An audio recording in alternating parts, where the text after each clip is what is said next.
Xbox On. Welcome to Xbox On, a podcast with one host about one console, Xbox. I am said host, Jesse DeRosa, and on today's episode, we'll be talking about the latest Xbox news for the week of July 1st, 2021, including Casey Hudson has a brand new studio, Remedy is working on a new game set in the Control universe, could Bloober Team be working on a Silent Hill revival, and more.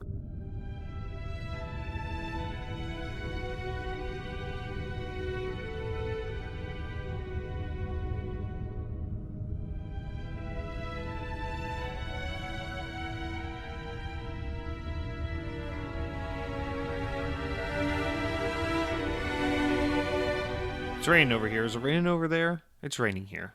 Welcome to Xbox On, guys. Episode 108 for the week of July 1st. We're more than halfway through the year now, so probably time to start thinking about that Game of the Year watch. Just kidding. I don't know. I've already seen some people talking about their Game of the Year pick so far. Crazy to think that 2021 is already half over, but you know what? I'm not gonna be a hater and pick on the people doing that, because you know what? I think this past week I may have discovered my Game of the Year, or at least Game of the Year so far. Let's be honest. There's about a 99% chance Halo Infinite is going to be my Game of the Year. Pretty much the only way Halo Infinite won't be my Game of the Year is if it gets delayed into 2022. And even then, it still might be my Game of the Year for 2021. But until Halo Infinite actually launches, I think I may have found my 2021 Game of the Year so far. So far, keyword.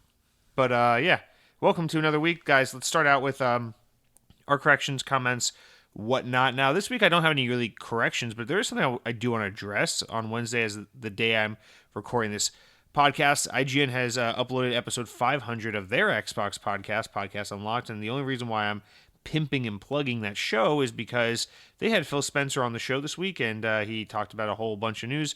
Not too surprising, because Phil Spencer's actually, for a man so busy with such a big position, he sure does find the time for us little guys as podcasters and stuff, and appears on fan podcasts quite a bit, which is really awesome. But anyway, this week he was on IGN's Xbox podcast for what feels like the 20th or billionth time. Yeah, it was I haven't had a chance to listen to it yet. I just want to make you guys aware that it is out there, so you can go and check that out. Probably an interesting listen. There's a story kind of floating around from some sound bites from that interview, or from that episode, where Phil Spencer basically talks about how, I assume they get in the conversation of like the kind of pressure on 343 to deliver with Halo Infinite, and the kind of pressure riding on this game to bring Halo back to its former glory and its former form of respect among both the Halo community and the gaming community at large. And so I assume that's kind of the context in which they were talking about this, but a lot of quotes and sound bites coming out from this podcast episode where Phil Spencer basically just says, you know, Halo is going to be around for the next 10 plus years. Like we talked about Halo Infinite being a platform. Xbox has mentioned that Halo Infinite is a platform. It's not a game that's one and done release and you move on. It's going to be kind of like a game that continues to get new story content, new multiplayer content, so it will live and breathe in that way. And basically what Phil Spencer says is, yeah, Halo Infinite is going to be what we want it to be, regardless of whether or not it is, you know, the game that lights the world on fire or just another Halo. It seems like is really what he's saying, basically saying that 343 is here to make Halo, and Halo is here to stay. Don't worry too much about whether it's a 85 on Metacritic or a 95, or if it's received as like a good Halo game or a great Halo game or a middle of the road Halo game, you know. So don't worry too much about that. It's kind of his response, and to which I think I kind of appreciate that level of candor, because it is like saying, hey, listen, remember, at the end of the day, it's less so about what like IGN and Kotaku and a couple YouTubers with large audiences have to say about the quality of the game. What really matters is, are people buying the game? Are people playing the game? Remember, the multiplayer is free to play. Are a bunch of people jumping on board? Are they having fun? Are they sticking around? Are they buying battle passes? Are they in it? Are they getting engaged with the content? And that's really what it's about. So I do appreciate that level of candor, but I just want to put that out there. Interesting story. Obviously, a podcast probably worth checking out, so want to put that out there. I plan on listening to it sometime this weekend, but that's the first thing I wanted to address. Now, guys, without any more pimping of other podcasts, of which I am not a part of, let's actually jump into my podcast, where we talk about Xbox, but let's be honest, We talk about a whole lot of other stuff. Speaking of other stuff, let's get into your comments, shoutouts, and whatnot from YouTube. Remember, if you ever want to comment on the show, you head on over to youtube.com. You look up Second Best Gaming, and there you'll find the Xbox On playlist. Click on that. You'll see the latest episode. Always leave a comment on the latest episode. Don't be doing some cute shit. Don't be going like, oh, episode 38. I'm going to leave it. I have a comment for Jesse. I want to know where babies come from. But I don't want to leave that comment on episode 108, the latest episode of Xbox On Podcast.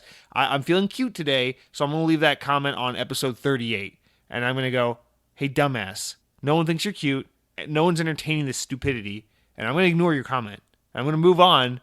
I'm going to pull comments from episode 108 because I live in the here and now, not in the past, okay?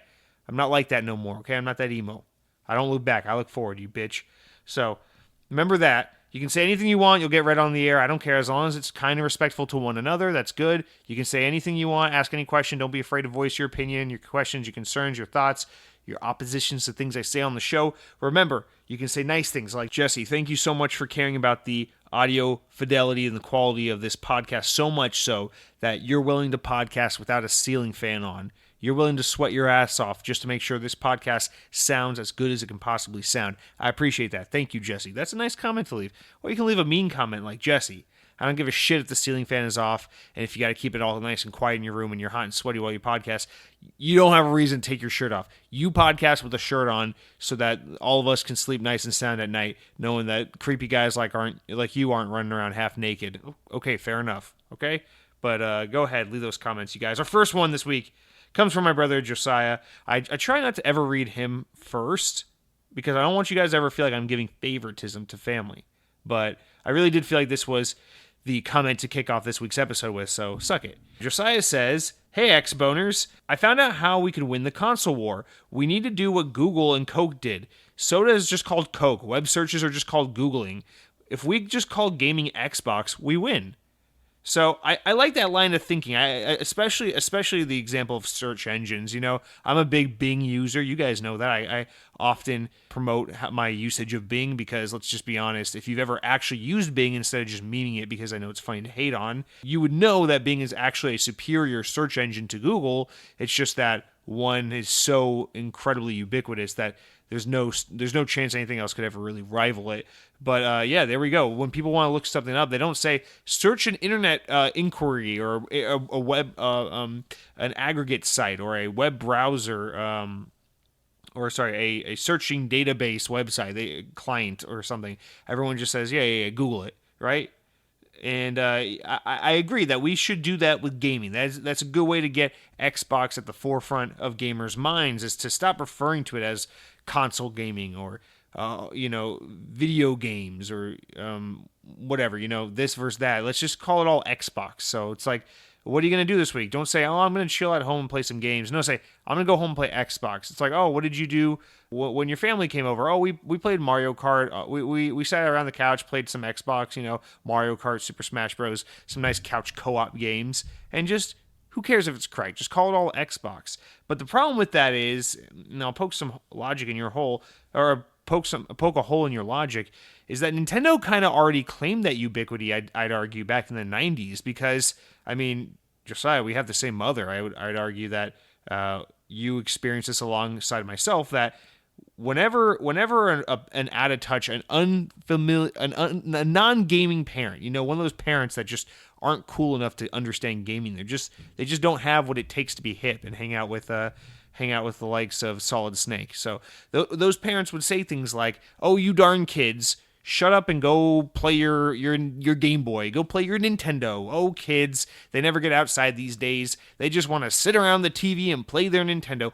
Oh, kids these days, they never want to go sneak alcohol from their dad's man den and go play with the boys down the road, throwing rocks at the train cars and drinking on beer. Then nope, they'd rather just play their Nintendo.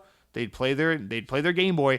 And so I'd argue Nintendo kind of already did that back in the day. Now, I think, especially with the diversification of how we play games through, PlayStation being a really, really big and powerful brand, Xbox existing as well as a strong contender, PC just being a big space for gaming, and of course mobile, I would say that we've gotten to a point where Nintendo is less ubiquitous. I think a lot of general people are more familiar with brands like Xbox or PlayStation, but still, Nintendo did have that for a long time, where it was like, oh, there's a Nintendo. So to not only try and get gamers to start referring to everything as Xbox instead of gaming or PlayStation or Nintendo, but to also get the general public, that's a big hurdle to overcome, especially when Xbox still is in a solid third place compared to the other two in terms of brand value and awareness. So I do want to mention that, but Dead Captain James does want to say he wants to add into what you're saying. He says, cool, I'm going to be Xboxing today. Happy B-Day. Oh, thank you, Dead Captain James. It's, of course, my brother, not me. I don't have a birthday. I was born in a test tube. Eric Masson says, Nintendo Switch is my favorite Xbox console. So here's a couple applications of how this could be used. I hope you guys do understand what Josiah was going for. But yeah, I'm all for it. We just call it all Xbox now. Although I will say, just as a side note, in reference to parents, just frustratingly yelling at their kids and being like, get off your Game Boy and go do your homework or whatever. Our mom used to, growing up, confuse Game Boy with Playboy. And she used to always tell us, like, get off that Playboy or get out of my face, go play your Playboy or something. And so I want to put that out there. If you ever listen to this show and you go, Jesse, this is a nice podcast, but you're kind of a weird fucking guy. You're kind of a weird dude. Who raised you? What made you this way? I don't want to blame anyone. I don't want to put the blame on anyone. I just want to put out the facts and let you kind of take that information in and do with it what you will. But I do want to just let you know, my mother used to tell me when I was 5 years old, you play on your Playboy too much, or get out of my face. You guys are making too much noise. Go to your rooms. Play your Playboys. So could explain a lot. Now our next comment here comes from Mr. Miggy. The one and only Mr. Miggy, who says, how do I go about sliding into your DMs? Slanty, smiley, weird little emoji face. I just recently uninstalled Sea of Thieves, not realizing that they do have a hidden single-player mode, and now the new Pirates Life update. Maybe next year I'll give it a third try. Also, I recently just played a bunch of Halo multiplayer. I think my favorite is Halo 4, especially at 120 FPS. With 5, though, I just wish I could use the same button layout as the Master Chief Collection. The closest I got was using Recon. Well, Mr. Miggy, as far as sliding into my DMs, I don't know if that was like some facetious comment there or what, but if you really want to reach out to me directly, you can always hit me up on twitter.com, at Jesse DeRosa. That's right, I recently changed from the second best branding because you guys forced me to finally take the 2 seconds to figure out how to do that. So Twitter at Jesse DeRosa, you could always message me there. You can email the show, I guess, if you wanted. The email for this podcast is at secondbestrock@gmail.com. That's just my YouTube Google account that I use to make my YouTube, whatever. So, any of those ways you could reach out to me. But Mr. Miggy, more importantly, I first of all, I get what you're saying with Sea of Thieves. It's kind of annoying. It is kind of this thing of like, oops, I missed all the cool stuff. I guess I'll just get around to it next time I get around to it. But as for your Halo comment here, I find this a little interesting here because you say, maybe this is a little bit of a controversial comment here, but you say you think your favorite Halo multiplayer is Halo 4. Now, listen, I'm not going to get mad at you. I don't take any issue with that comment saying that your favorite Halo multiplayer is Halo 4, especially because you can play on 120 FPS. And I agree, that makes a huge difference. Halo feels so good at 120 FPS, especially FOV slider pretty high up. Ooh, I love that, dude. I can't go back now. I used to play Halo 5 as my regular Halo multiplayer game, but ever since the Series X came out, I'll be honest, I mostly play Halos 2, 3, and 4 on Master Chief Collection. Highest frame rate and pretty much almost all the way up on that FOV slider. I love it. It's beautiful. It's really, really fun. So I get what you're saying there. But Halo 4 is your favorite Halo multiplayer game. That is a controversial take to a lot of Halo fans. They would argue that Halo 4 is probably objectively the worst Halo multiplayer, just because, not campaign, but multiplayer specifically, because that was the Halo that had loadouts and Spartan abilities that carried over from Reach and things like that. People were really not too happy with Halo 4's multiplayer. Now, I personally think Halo 4 multiplayer is very good, very underappreciated, some of the best multiplayer in the franchise, so I think that's a solid choice if you ask me. But you might want to watch who you say that kind of thing around, because you might get your lights punched out. That's all I'm saying there, guy. Also, it's funny you mentioned the thing about Halo 5 being hard to play because you can't adjust the controls. I run into that issue now too because Halo 5 Halo 5 in my opinion has the best control setup of any Halo game. But the problem is it's so unconventional for a Halo game that even though it's, I think, an improvement over previous Halo games, because we live in a world where Halo is this franchise where you don't forget the old one and you only play the new one, you constantly play all of them, it makes Halo 5 difficult to play because I still play Halo 2, I still play Halo 3, I still play Halo Reach, so it's hard for me to constantly jump from Halo 2's control scheme to Halo 5's control scheme to Halo 4's control scheme. Most of the other ones, the differences are minor. It's like a different button here or there.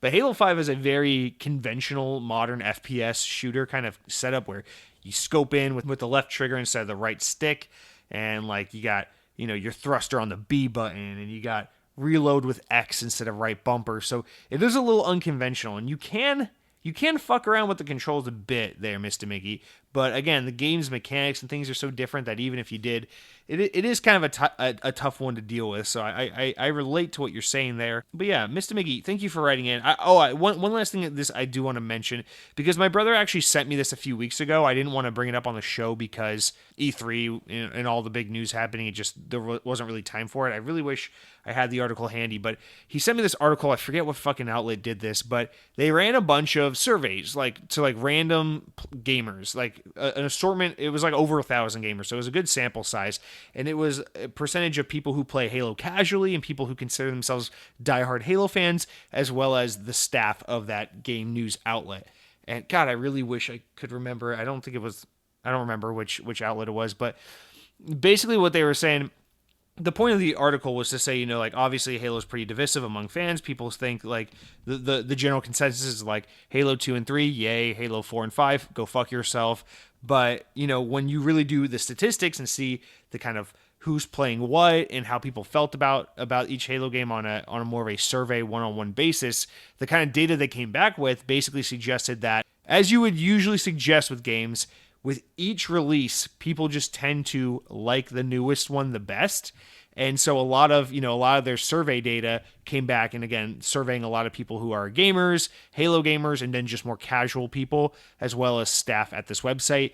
What they got a lot of data suggesting was that even though the conversation in the little inner circle, in the little bubble on Twitter and on the internet is always saying Halo 3 was the best, Bungie was the best, fuck 343, they screwed everything up, Halo 5 was a complete failure. Despite that being the conversation, when you just kind of survey general people who just played the game and enjoyed it and moved on with their lives because they're grown-ass adults, the general consensus was yeah, Halo 5 is the best because it's the newest, and Halo 4 was pretty good, and Halo 3 was pretty good, but Halo 2, despite being great for the time, is a little antiquated, so I don't think it's as good as 4 and 5, and I don't think 1's as good as 3 and 4 and 5, and that was kind of the general consensus. It was people really liked Reach and 4 and 5 and 3 a lot, and I think the ranking, I can't remember what the ranking was. I think it was something the ranking was something 4, Reach, 5, 3, or 2, 3, 1, or something like that was how the poll data came out. It was something kind of along those lines. But I remember, my brother sent it over to me saying, this is really interesting, you should bring it up on the podcast. And I thought, I definitely want to bring this up because it's just such a perfect example of how, because I always complain about how, the big issue with Halo Infinite is that 343 and Microsoft felt the need to bend the knee and try to appease those fanboys by backing off the story of Halo 5, backing off the art direction of 343's Halo, and kind of trying to go back to what Halo fans have been asking for. Let's get rid of this feature. Let's get rid of that. Let's go back to this art style. Let's go back to this kind of story. Let's stop taking so many liberties with the franchise. Let's stop re-envisioning it based on what we believe Halo to be, and let's start trying to recreate what they believe Halo is. And that's kind of that's pretty much been my only criticism of Halo Infinite thus far, is that it seems like so much of what they're doing is trying to backpedal to appease these fanboys when, articles like this show that most people actually don't give a shit. Most people in 2015 got Halo 5 and played it, and, again, these are working grown-ass adults who have real lives, Joe Schmo, let's say John Doe, in 2015 got Halo 5 when it came out, and he goes, oh, I love Halo. I played the second one when it came out. I played the third one a lot in high school, played the multiplayer all the time. I played 4 when it came out. It was pretty great. I'm excited for the next Halo. And then Halo 5 came out, and, one day he got off his day job and went home to his apartment or his house where he pays rent or a mortgage because he is a functioning human who contributes to society, and he went home and he played Halo 5 and he said, wow, this is a really good game. You can tell it's really well polished, really well put together. It feels good to play. The game's fun, engaging. The art is really good. The graphics are good. What a nice game. And he enjoyed it. And then he went back to work and he went back to his wife and his kids and his actual life, his friends, his family, and going about living a normal adult, healthy life and contributing to society. And that's indicative of the silent majority, which is the people who play the game were like, what a cool game. Move on with my life. And of course, what we actually see, in the Reddit forums and whatnot is just the people who are like, listen, man, I've never done anything in my life other than just glue my fucking eyeballs to my phone screen to make it my personal responsibility to tell each and every human being I've ever come across. Halo 5 sucks dick, and Halo 3 was also shitty, but kind of good. But Halo 2 was a masterpiece because when Halo 2 came out, I had a goatee, and I wore baggy blue pants, and I listened to Disturbed all the fucking time, and I wore sweatbands on my wrists, and I used to do the metal symbol with my fingers, where I put my pinky and my index and my thumb up and showed everyone like the rock symbol. And I used to drive a 2001 Dodge Charger, and everyone thought I was cool. And I also had sex with a girl one time, and that's that's the picture we see. But the reality of the situation is most people are just like, yeah, Halo 5 was a good game. And so I just want to put that out there. I think that's really interesting. Obviously, we always talk about, I feel like in general discourse, the conversation has evolved when we talk about the internet to this point, right? In all the political YouTube and news organization and things, political people I follow, that's also the conversation. In all the game sphere that I follow, that's the conversation. In all the theme park, nerdy, Disney bullshit I follow, that's the conversation. I feel like discourse has generally matured to a point where most people recognize that it's like, we're in these circles having these conversations, yelling, screaming, shaking our fists at the sky, hating on one another about these things we're so passionate about, but we represent the smallest sliver of what's actually going on. And that's how you know you're stuck in a little echo chamber of like hardcore fanboys. I mean, I'm not trying to rip on anyone except those Halo haters because goddamn, are you guys just no fun? But I just want to bring this up to say, again, here we are. It's like Halo games are fun. Like you don't have to look at Halo 4 and 5 and say, I love what they did with the art style. That's a subjective thing. You're not required to like it. You're entitled to think you're entitled to your opinion of Bungie's art style was better. Bungie's gameplay was better, whatever. All those things can be true for you. But it just blows my mind that it's like 343 seemingly objectively made games that were pretty damn good, that people really, really enjoyed. And we've been having this conversation for the past 6 years now that it's been since Halo 5 came out, where it's just like, is Halo in trouble? Halo's just not what it used to be. Man, 343 really dropped the ball with Halo. What can we do to get Halo back? It's like, well, it seems like the problem was always the inner circle and not the actual games themselves. But nonetheless, just thought that was an interesting article. But moving on, Corey Long says, this is for anyone to answer. What game would you want to see get a sequel or a modern remake? Maybe even both. I would have to say Vagrant Story. Remake it. It's been a decade. Vagrant Story, that's a game I've heard the name of a million times, but I'll be honest with you, Corey, I have literally no idea what Vagrant Story is. I don't even know. Let me see if I recognize the box art if I see it. No, actually I do recognize this. The Squaresoft, or Square Enix, of course, RPG for PlayStation. Okay. No, I recognize this box art. I don't recognize the game, of course, but action role-playing game. Look at that. Oh, yeah. So, Corey, that's a good response. Even though I'm not really familiar with Vagrant Story, I got it right off the bat, give you credit and say that's a good choice because, and this isn't to hate on PlayStation, but anything that's from the PlayStation 1 era is a great candidate for a remake because, goddamn, the PlayStation 1 is the ugliest fucking looking, like the games from the PlayStation 1 era are the ugliest looking games. And I mean, that's just, victim of that transition to 3D era. Nothing more really, but god damn do PS1 games just look ugly as shit. You can go back and play a Super Nintendo game, still looks good. You can go back and play an Xbox 360 game, might not look great, but it's serviceable. You can go back and play a PS2 or an Xbox game, you'd be like, oh, this would be better if we put it in HD, but I can deal with it, You You go back and you play like an N64 or especially a PlayStation 1 game, God, let me know in advance so I can pray for you before you boot up that thing, because PlayStation 1 games look and run like shit. So that's actually a really good point, a really good choice. Yeah, that's a great question. I love that. I would love for you guys, if you want to write in. That's a fun topic to discuss. I would like to hear some of your guys' responses. I'm sure you have some really good ones. I personally don't really have a good one. I thought for a couple minutes about this. You guys know how fucking lame I am. I feel like I'm so predictable at this point. I'm just like, you're like, oh, what's a game you like? I'm like, Sonic. You're like, what's a place you like? I'm like, Epcot. What's a thing you put in your mouth? Taco Bell. And you're like, okay, I got it. I feel like if you missed a week or two of Xbox On, you could basically be like, oh, man, I want to catch up. I'm a few weeks behind. Let's see. I missed last week's episode. I probably just talked about Taco Bell and Epcot. Okay, next. Oh, I missed the one from 2 weeks ago? God, what did you I probably just talked about Sonic the Hedgehog and Lightning McQueen. Yeah, you're probably right. You probably skipped this episode right now, and you probably already know what I'm going to say. Anyway, Epcot, Xbox, Nintendo, pizza. No. But, Corey, my personal response, if I may, I have a couple of them. Just to get my Weeby ones out of the way that you guys don't care about. The Nintendo Wii has a handful of good Sonic games. I say good with quotes. Good Sonic games that I would really love to play that are just stranded on the Nintendo Wii, as most things from the Nintendo Wii era are. And I would really love to see these games come to modern consoles, get proper controller support, HD versions.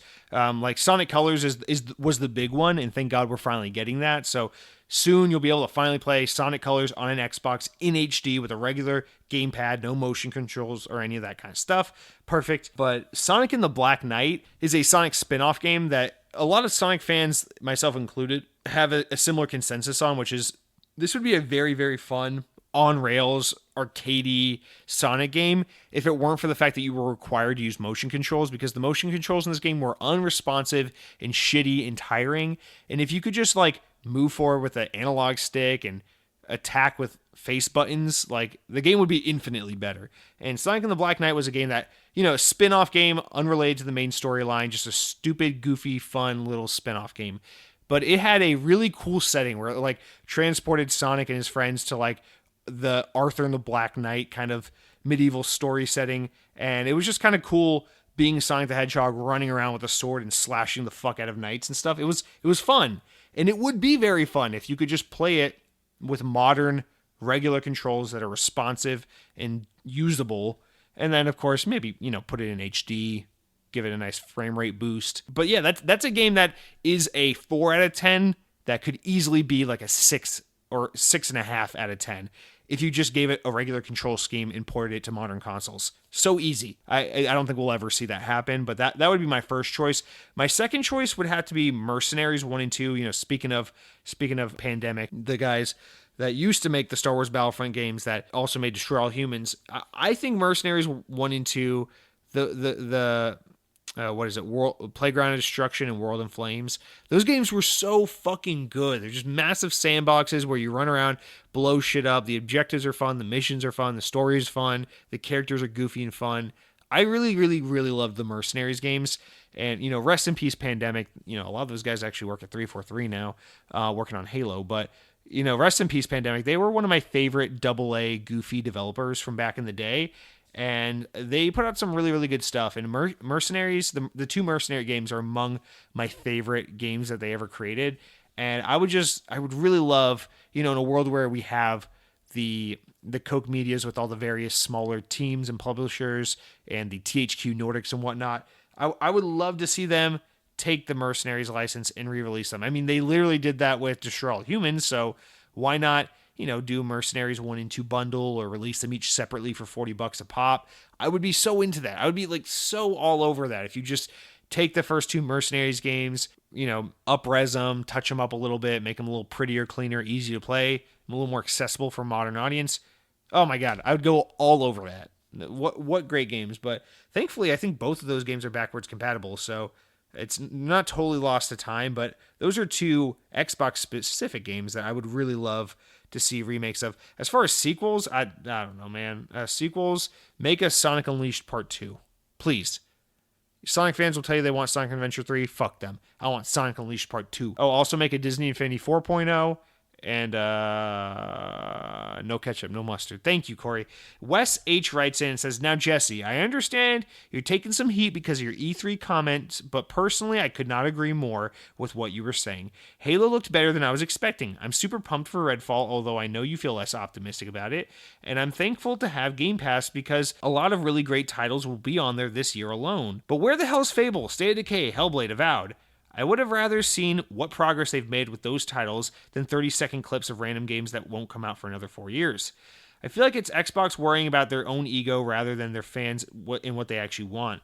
All in all, I gave the showcase a 7 out of 10 because I'm really excited about the 2021 lineup, but was just left with a lot of questions. And Wes, I think that's kind of my thing too, is I was just left with a lot of questions. It's like, it's not that I wasn't excited about what we saw, it's that I couldn't just see what we saw and then not be left with a bunch of questions in addition to that. And that's kind of my main takeaway from it as well, right? I do disagree with you a little bit here where you say like the games that they showed that won't be coming out for another 4 years. The games they showed this year are games that are coming out, in all fairness, within the next like 6 to 18 months. So they did show us some stuff that's rather, relatively releasing soon. But my bigger gripe was like, why did you announce the other stuff in the first place if you had no intention of talking about it the next year or the next year or the next event or whatever?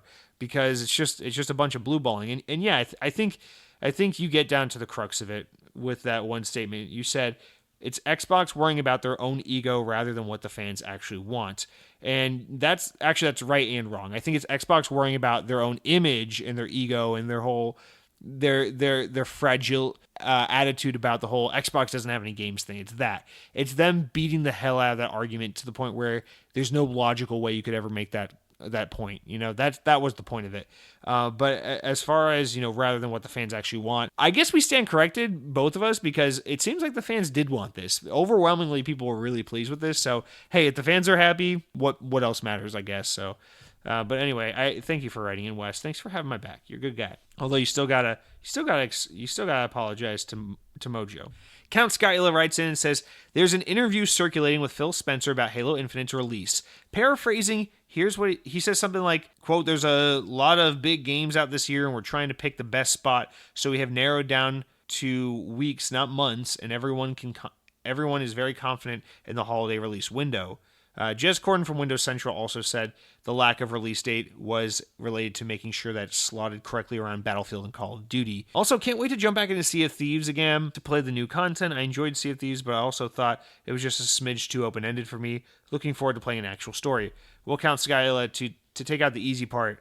Yeah, that's everyone's. That is the perpetual issue with Sea of Thieves, right? It's just how it's too open-ended. But yeah, if you, like I said last week, look up a guide or two to just kind of get an idea of where to find the story missions, how to approach them, how they kind of operate. And once you get a feel for that, I think you'll be pretty set in terms of like wrapping your brain around, how am I supposed to approach this? How do I play this? How can I enjoy this? And you'll find yourself having a good time, I'm pretty sure. But yeah, as for the rest of your comment, now I saw this going around as well, and that's why I didn't put it in the corrections in the comments, or the corrections section up top, is because I know you commented about it, so I wanted to get to it here. But yes, now I want to believe this, and Jez has a great track record. We cite Windows Central all the fucking time. We're about to do it this week. But again, at the same time, I'm like, well, why would you be worried about slotting Halo around Call of Duty and Battlefield when Call of Duty, is going to be Call of Duty no matter what? Whether Halo comes out right before, right after Call of Duty is a monster all unto itself, and what can you fucking do?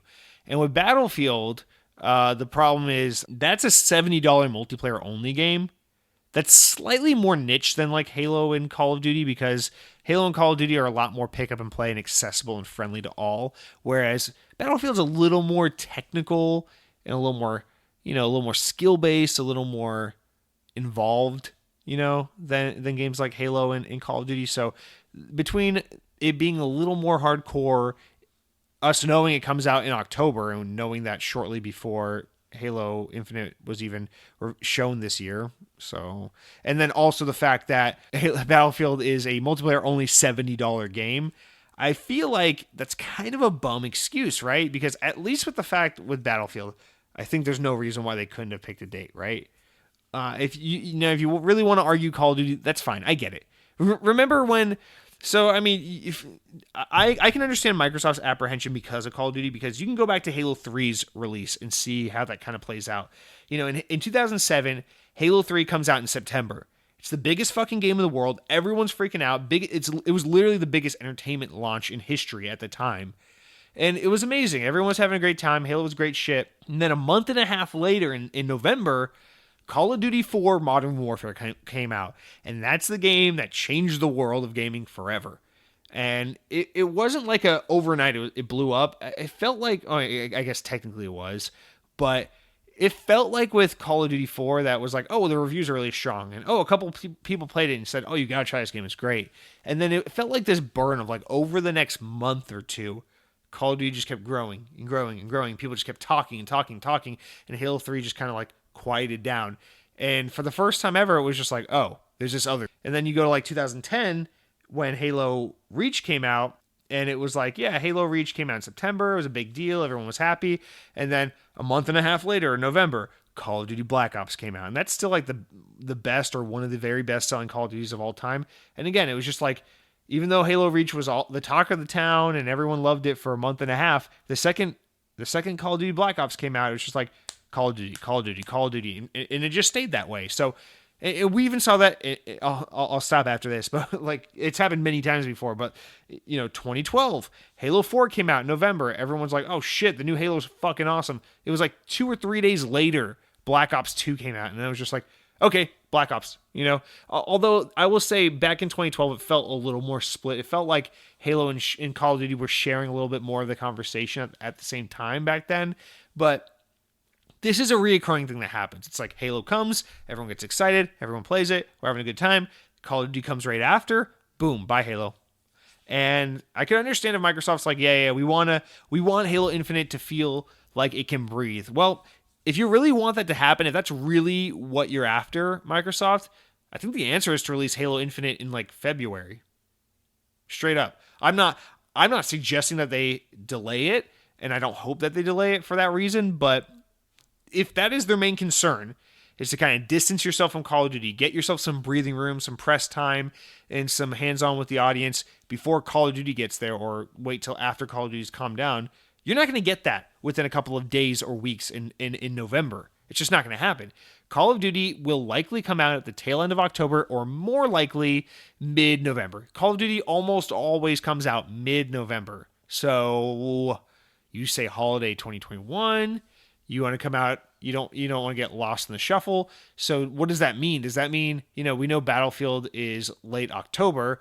So does that mean you want to go in between Battlefield and Halo, or that's what you want to avoid? You want to go, I guess you said holiday, so you can't go before Battlefield. That would be fall. So what, you're going to launch Halo at like the tail end of November or early December?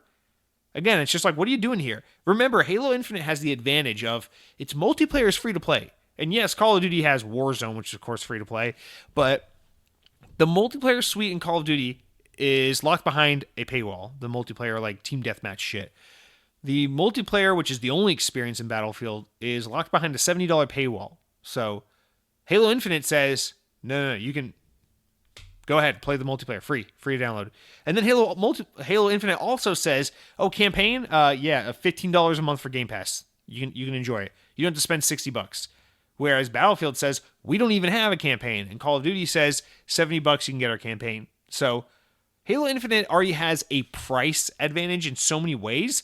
I don't know that they need to be as concerned about that. But, like I said, Jez Corden's right about a lot of things. I don't want to try to demean him here. I don't know how I feel about that argument, But we'll see. Listen, it's at the time you're listening to this, it's July. We're a few months away from this game coming out. July, we got till August, September, October, November. We've got like 4 months. We'll be playing Halo Infinite in the next 4 or 5 months. So whatever, we'll know very soon. Eric Masson, let's go a little faster. We're going a little slow today.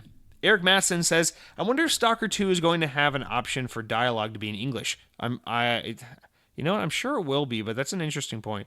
You say, I get that it's set in Chernobyl and that the Russian dialogue therefore makes sense artistically, but I would personally rather not have to rely on subtitles to understand what the hell is going on.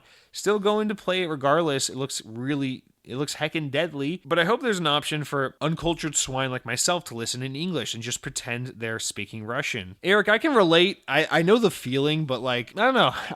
I don't know. Obviously, I don't know if it will have an English option or not, but I don't know. Like, don't let that deter you too much. You know, when I started playing the Yakuza games, I was like, oh, it has to be in Japanese? Fuck. And real quick, you get over that when you play Yakuza. It's really fast. You're just like, fuck it, I'm reading English subtitles. The game's in Japanese, and now I wouldn't have it any other way. Now, if you try to give me a Yakuza game and you're like, yeah, you can do English, I'll be like, no, fucking switch that shit to Japanese. I play Yakuza in Japanese with English subtitles, you know.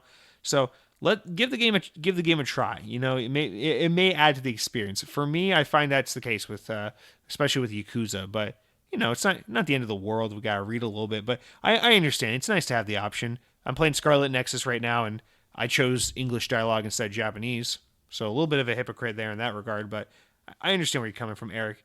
I'm gonna hope and pray for your sake that you can play that game in English. You also say, by the way, Jesse, you should change the name of your channel and make it Xbox Series Jess. Eric, I both love and hate that name. Love it because it's punny. It works. It's cute. Hate it because I don't go by Jess. I'm not upset that you said that. I get the point you're trying to make, the little joke you're trying to make, and it's a good one. I like it. But I also don't like it. Dead Captain James writes in and says, the tall tales get way better with each one. The story slowly gets fleshed out. It's not mind-blowing or anything, but it's a nice carrot for people like me to chase. I think I'll be done with the game again after I complete all of them, plus the Disney stuff. I'm a bit older than you, so I was a big Goonies kid, and the tall tales scratch that Goonies itch. Dude, I saw Goonies once when I was like 7 years old at a sleepover at my friend's house. It was like a birthday party sleepover.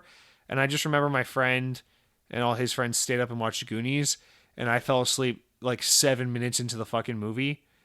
And then I woke up at like the last 5 minutes of the movie. That's all I remember at Goonies. I remember the first 5 minutes, the last 5 minutes, and then they watched Gremlins and I fell back asleep. And that's actually the extent of my experience with both Goonies and Gremlins. So, yeah.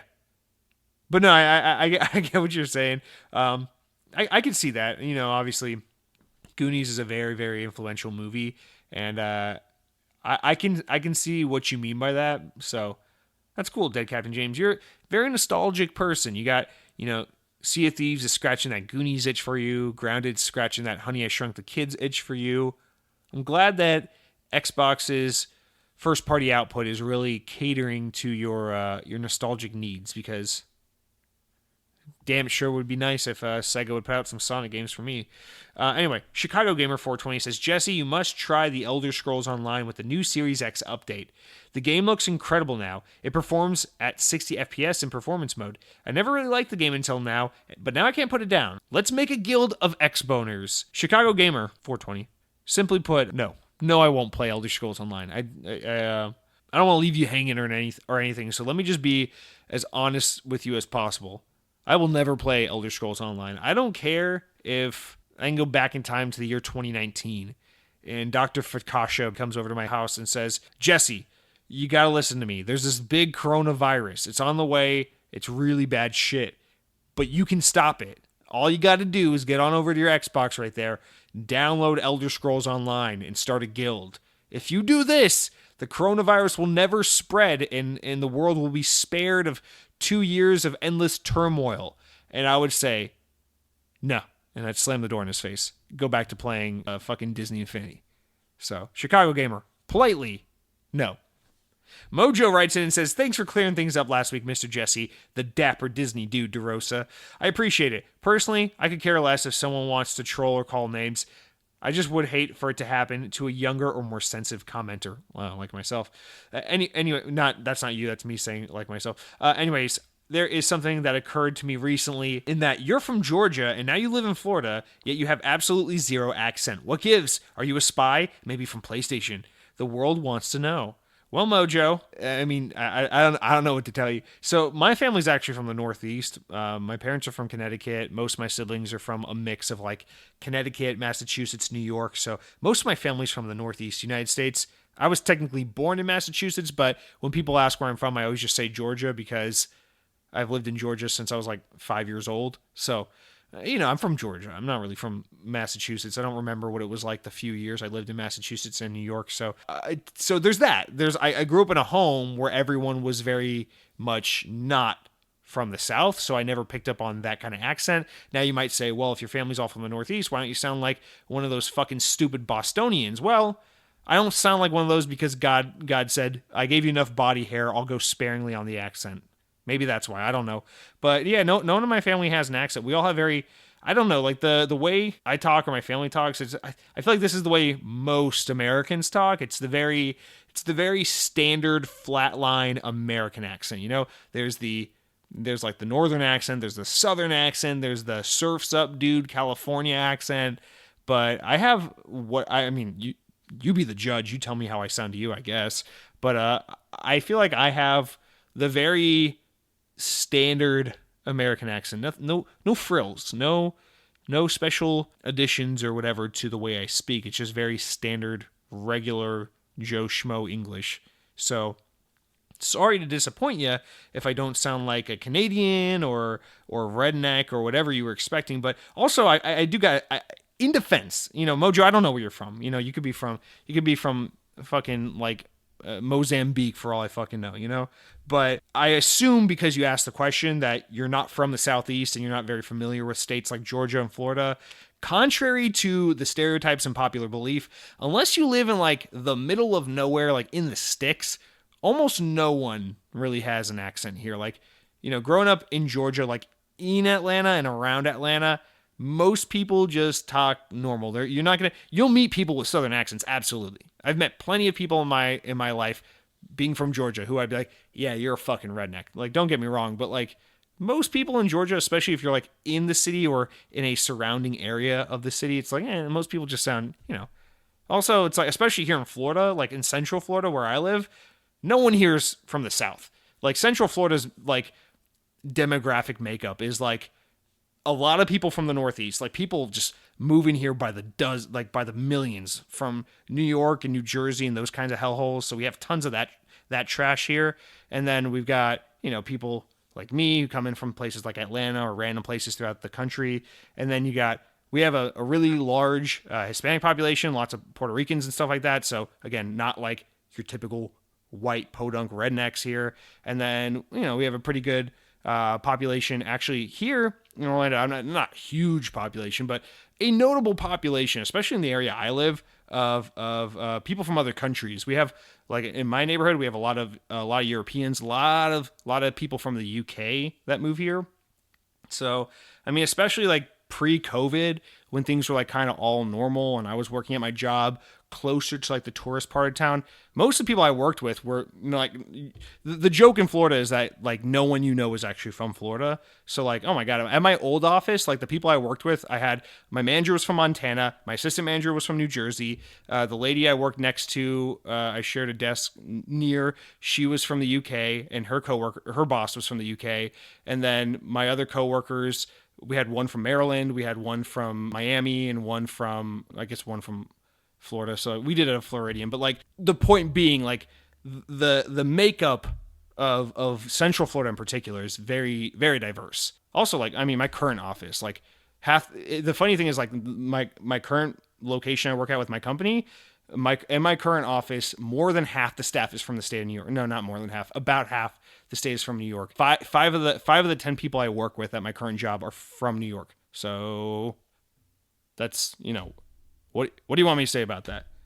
So the only surprising thing is I don't meet more people with crazy Northeastern accents. But also, Mojo, you say, P.S. Not being the biggest first-person shooter gamer other than basic Halo, Call of Duty, Doom, I just bought Metro Exodus, the Series X Enhanced Edition, with DLCs for $60. And let me tell you, the game's freaking awesome, story and gameplay wise.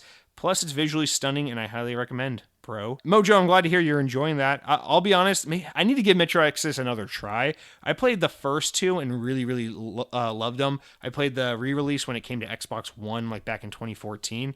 Really love those two games. And then when Metro Exodus came to Game Pass for the first time, I played maybe about like 25% of it, and for whatever reason just really wasn't feeling it. And then I got to this annoying part where I got stuck trying to explore like this tundra, and it pissed me off, so I just deleted it and didn't go back. But I think it's one of those games where if I probably just downloaded it and tried again at the right time, I'd get really into it. But it frustrates me a little bit that I was so into the first two and then I never really played through the third one. But really glad to see you're enjoying it. Maybe those Series X enhancements will bring me back. Who knows? Wes H. writes in and says, Mojo, it's all about you this week. Mojo, I would like to take some time to apologize to you, your family, and most importantly, Second Best Gaming. I understand it's 2021 and joking around online can get a guy canceled. It was all in good fun, and deep down it was sheer jealousy of wanting to become Second Best Gaming's first ever executive names editor. I was at a line, in fact, not even in a line, a straight line that is but more of a circle. I swear an oath never to utter the L word again. Sincerely, Wes H. Mojo replied and said, all good, bro. I like that, real, don't take it too seriously response. All good, bro. And Wes H gave you, a really lengthy paragraph here about, just really owning up to the whole situation, explaining himself.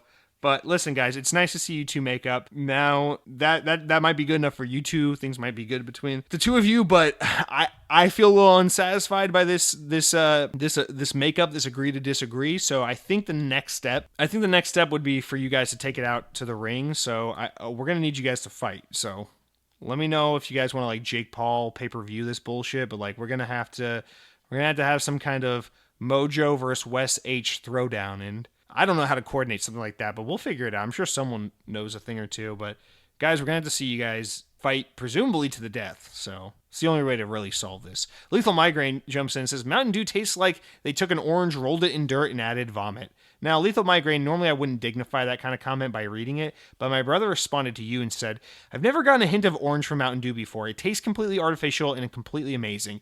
And that's why I read the comment, is because that's the truth.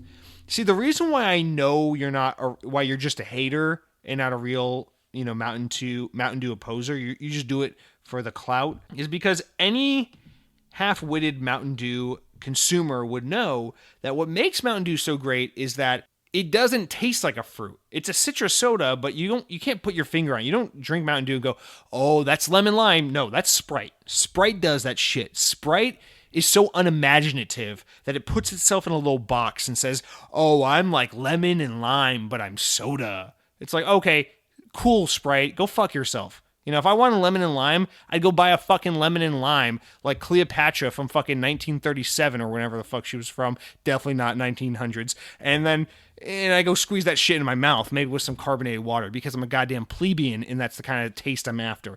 But no, when you have a highly sophisticated palate and you consume something like Mountain Dew, you're looking for a flavor that Mother Nature can't provide, because lemon and lime simply won't cut it.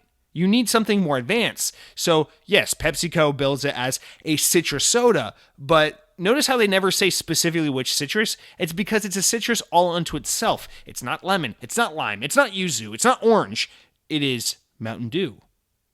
So, Lethal Migraine, you're discrediting yourself. In fact, this even lends credence to what I was trying to explain the other week when I was talking about those new Baja Flash and Baja Punch flavors, because my whole point was, I feel like with some of these new Mountain Dew flavors, they're losing the plot a little bit with what makes Mountain Dew special, which is that the flavors always taste wholly unique. They taste like nothing you've ever had before, but also distinctively Mountain Dew at the same time. Whereas a lot of these new flavors taste like different fruit sodas. Like the new Mountain Dew Flash is a pineapple coconut, like pina colada Mountain Dew. And I love pina colada flavor. Like, you tell me pina colada soda, I'll be like, hey, that sounds really good. I want to try that. And I like this soda. I think this is a good flavor of soda. I've tried Mountain Dew, the Baja Flash. I like the pineapple coconut. But my problem is Mountain Dew wouldn't normally try to recreate some fruit combination in soda. It would just create its own completely unique flavor that you cannot compare to anything you've ever had before, and they would give it a name and describe it as best they could because it's Mountain Dew and there's nothing else like it. You look at Voltage, it doesn't taste like blueberry or something just because it's blue. It tastes like Mountain Dew Voltage. You look at Code Red, they try and claim it's like Mountain Dew with a rush of cherry. No, man. It tastes like Mountain Dew Code Red because nothing else tastes like that. And that's my gripe with the new Mountain Dew flavors, is it's like, oh no, that really does taste like a melon soda or a pineapple coconut soda or a fruit punch soda or raspberry lemonade soda. It's like, well, that's not Mountain Dew. because Mountain Dew isn't about tasting like a fruit. It's about tasting like a Mountain Dew. And so the fact that you have the audacity to try and sit here and liken Mountain Dew to like a shitty orange flavor tells me that you don't know what Mountain Dew's all about. So Lethal Migraine, shame onto you and shame onto your whole family. I now curse thee, and your entire bloodline will now grow unibrows for generations to come. And the only way to cure this hex that I've placed on your bloodline will be, of course, for you to go on some fairy-like quest, perhaps in Elder Scrolls Online. I wouldn't know. I don't play that game. But Lethal Migraine, you continue on. You say, where are all the games complaint is invalid.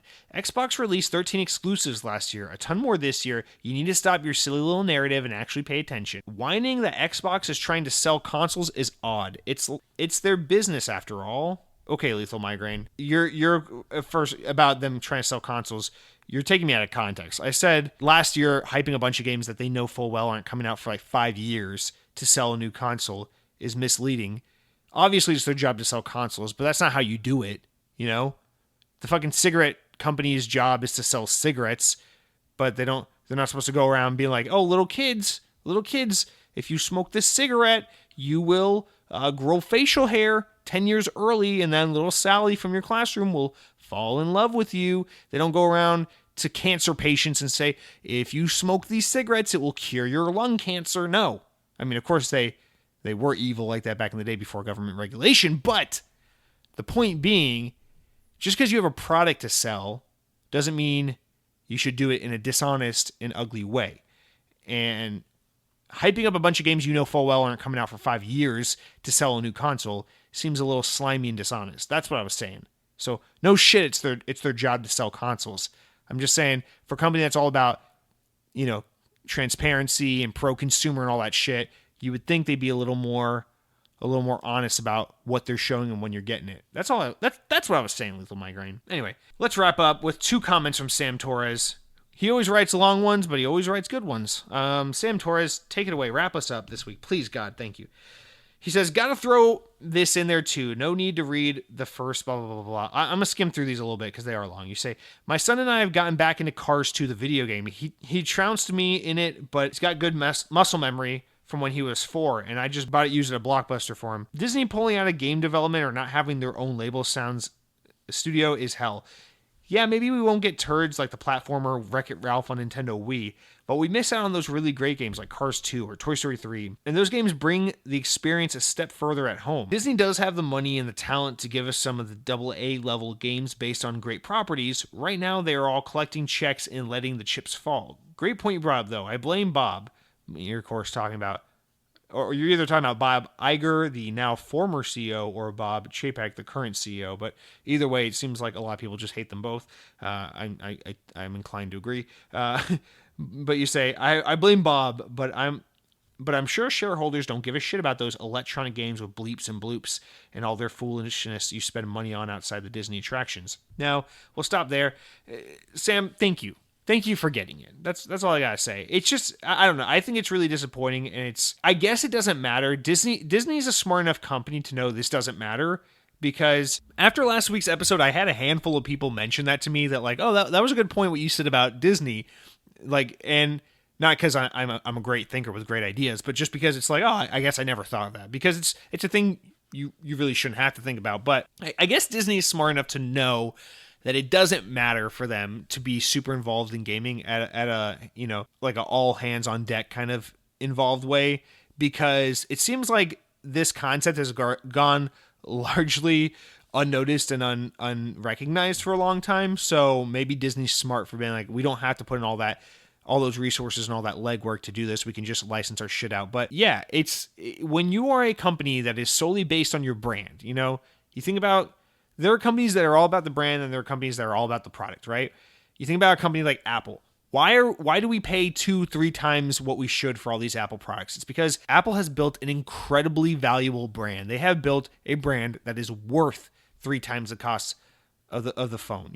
The reason why your $800 iPhone is $1,300 is because Apple's built a brand that warrants it. They've worked really, really hard to build and preserve and maintain that brand. So, oftentimes I'll defend a company for doing that. Like, I get it. It's not easy to build a brand like that. Nintendo's another one of those companies that's built a brand like that. You know, like, why is every fucking Nintendo game $60 forever and the price never, ever, ever drops or goes on sale? Because Nintendo's done an amazing job for a very long time of really building a valuable, high-quality brand and maintaining it. So I get it, but Disney is also one of those companies. And I feel like Disney sometimes gets this, you know, and they all have examples. Listen, I'll criticize Nintendo sometimes for doing something that's like low quality or cheap or shitty and still getting away with it. They all do it. Apple does it all the fucking time. They're trying to sell. Right, Apple's whole business the past 2 years has been like aping old Windows Phone features from like 10 years ago, selling them to you like brand new, and then people gobbling it up for twice the price anyway. So it's not that other companies don't do that, but it's like Disney, I feel like, is extra guilty of this thing where it's like, they're a brand that's entirely built on a really, really high quality brand.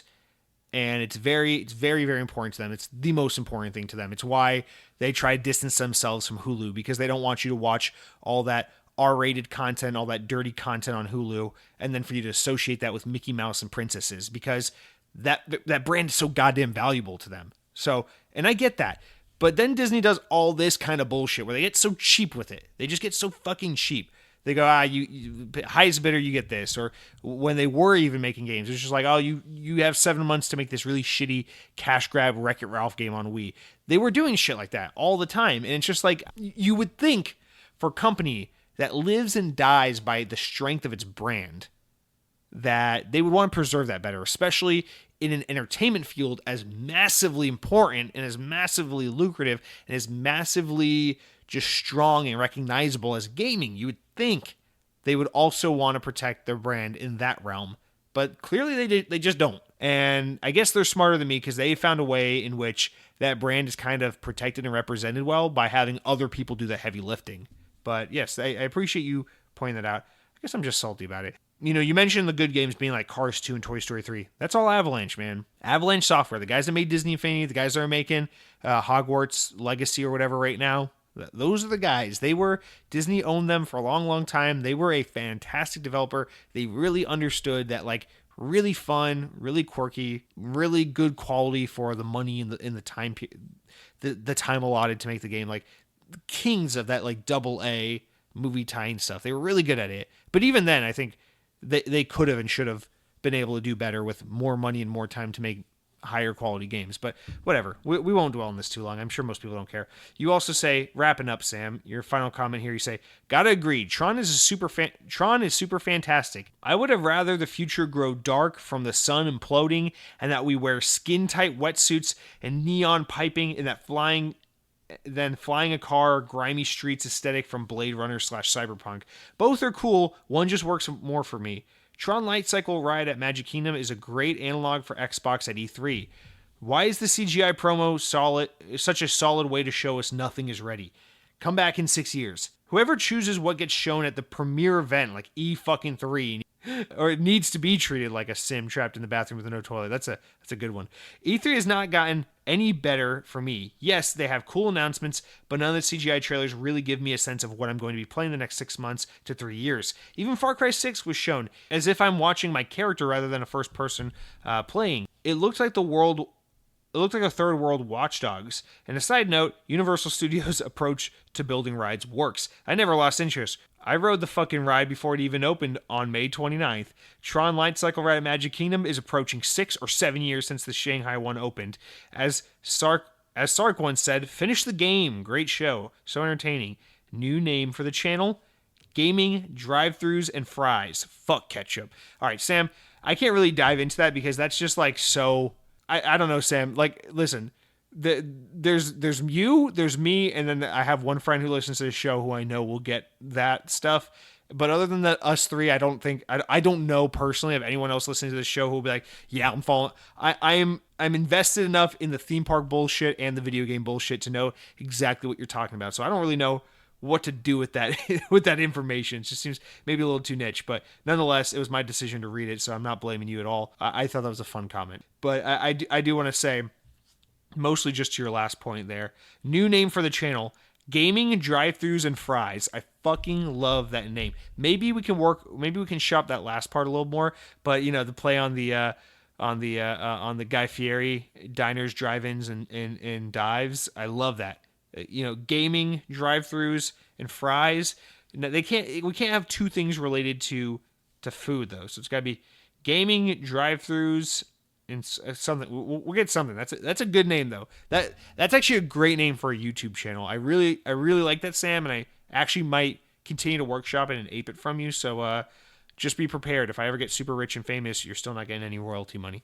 Anyway, that's going to do for all of our comments this week. Remember, guys, if you want to write in next week, if you want to do a long, lengthy comment like Sam Torres that only 3 of us understand and the rest of us are just left out in the dust, either fast forwarding through the podcast or just turning it off altogether, you can always go over to youtube.com, leave a comment. And remember, for next week, don't be shy. Reply. Now let's jump into what I've been playing. But before I can tell you what I've been playing, I got to tell you about what I've been eating. I've had a boring week. I've been trying to be good, trying to be healthy. When I visited my family the other week, I let it all go. I ate like shit. So now I'm trying to get back to being a good boy. So I don't really have anything exciting to be sharing on that front, but I did want to say this. So you guys know while I've been dieting, my whole thing has been like the zero sugar soda, kind of coming in clutch, as the kids might say. Really saving the day for me. Now, my brother turned me on to this. He basically said, if you're calorie counting, you're trying to stay under a certain calorie limit, obviously the big struggle there is that whole, like, you get to the point in the day where it's like, okay, I'm at my calorie limit, can't eat anymore till tomorrow. And the problem is it'll be like 8 o'clock at night, 9 o'clock at night, and you're like, fuck, I really want to eat. I'm kind of hungry because I'm used to being a fat ass and eating a little more than I should. So this is kind of challenging. The key to it, and this is kind of a cheat, but it helps, so fuck it, is to get into the zero sugar soda game. You're a little hungry. It's like 7:30 at night, and you're like, oh man, I ate dinner a few hours ago, but I'm out of calories. I got to be a good boy. No more. And you go, oh, if I just drink this Pepsi Zero Sugar, I'm gonna be good. That's gonna kind of hold me over. That I won't be hungry, and it'll kind of fill that. It kind of bloats you and takes away that feeling of hunger. So it works. It's not a great idea if you're trying to live a healthy life, but fuck, if you're just trying to count your calories and lose some weight, it works. Okay, so fuck off. Don't judge. But that's kind of been, I'm not doing that religiously, but every now and then it's nice. So I normally, for as much as we talk about Mountain Dew and soda, I don't really keep soda around the house. Soda is something that like I only buy when there's a new Mountain Dew flavor. I'll buy a 12-pack of it just to, get to try it while it's out and available. And then when it's gone, it's gone. And I stay away from soda until there's a new flavor. But ever since I've been doing this calorie counting thing, I've pretty regularly kept Pepsi Zero Sugar around. It's like, oh man, you have that with dinner. It helps make up for the fact that your dinner's kind of, a little lighter because it's just like rice and chicken and vegetables instead of like my usual mashed potatoes and fried chicken and French fries or whatever. So that's kind of been my crutch these past few months. But I've run into a problem recently where I go down to my local store, I go to the soda aisle, plenty of regular Pepsi, plenty of Diet Pepsi, no Pepsi Zero Sugar. That's my local Publix. I go to my local Walmart. Plenty of regular Pepsi, some Diet Pepsi, no Pepsi Zero Sugar. I go to my local Target. Pepsi Zero Sugar by the 2-liter, regular Pepsi by the 6-pack personal bottles, and no cans whatsoever. It's like, what the fuck is going on here?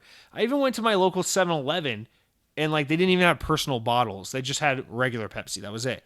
And so I'm like, Florida's weird where I live. I live around where a lot of tourists visit. So sometimes, you go to the store and it's just like out of particular items completely for no explainable reason other than maybe it's like, people came down to visit. They're staying at the resort down the road or the whatever down the road.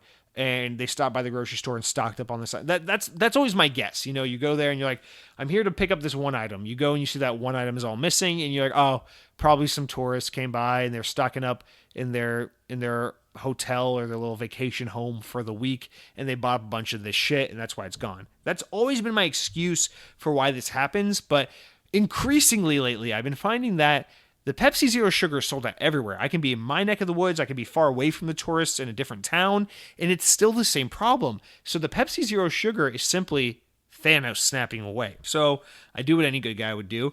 I get on Bing and I start investigating. I don't know how much truth there is to this because there's not a lot of people talking about this, but there are some. And it seems like the general consensus is Pepsi Company and a lot of companies in general are just having an issue with getting aluminum. There's apparently an aluminum shortage, with COVID. Everyone knows of a product here or there that's, the chip shortage with the auto manufacturers and the electronics and the fuel shortage with this and the what's the other one we were running into at work? I don't know. There's like a shortage of everything, right? You go anywhere, it's like, oh, why can't I buy my favorite fucking brand of tampons? It's like, oh, because there's a tampon shortage because of COVID. So whatever. There's a shortage of everything all of a sudden. But apparently, one of the shortages is aluminum. So what's happening is Pepsi doesn't have enough aluminum to make all the 12-pack cans that they normally make. So they have to emphasize certain product lines. And so, they put out their Pepsi Zero Sugar, and then all the Pepsi Zero Sugar sells out in a can. Then they don't have more to ship out because there's a can shortage. So then people start buying all the bottles, and then there's no bottles left. And that's kind of like the trickle-down effect we're seeing here.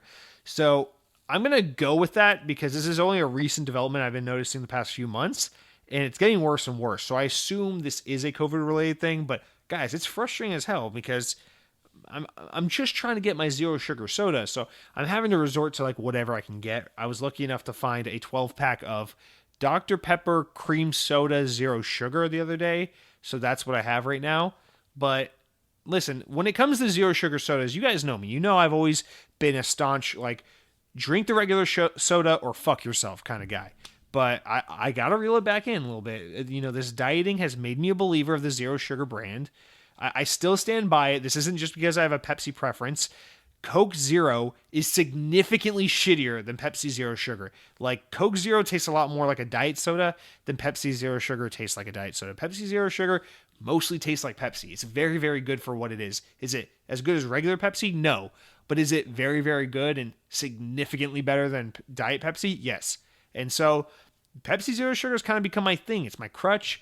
I rely on it. I wake up in the morning. I expect it to be there. I open my fridge. I hope that it's there. I go into my Ghostbusters lunchbox or whatever the fuck I use at work, and I expect to see it there, but it's not there. And it's scaring me. I'm going to my stores. I don't find it there. I'm going to my gas stations. I don't see it there. And it's starting to haunt me. I don't know what to say. Like, you guys, if you're big soda drinkers, if you find yourself in the soda aisle at least once a week, let me know. Are you guys experiencing anything like this? Am I going crazy? But so not a very conventional what I've been eating, but guys, we had to talk about that because it's scary. And this is the reality of what's happening in the world, and we can't shy away from it. Whether it's an uncomfortable situation or not, it's reality, and it has to be discussed. So now that's what I've been eating, or what I wish I were eating or drinking rather. But here we go with what I've been playing. So, guys, last week, obviously, we talked all about A Pirate's Life, Sea of Thieves. I was playing through that, having a good time, and then I got to episode 2, got halfway through it, and got super stuck. And so after like 30 minutes of trying to figure out what the fuck to do, I was like, screw it, I'm going to look it up. I go on YouTube and I look up the mission, and I find out it's not that I'm doing something wrong. It's that I'm experiencing a bug where the certain events aren't triggering and things aren't happening, so I can't complete the puzzles correctly.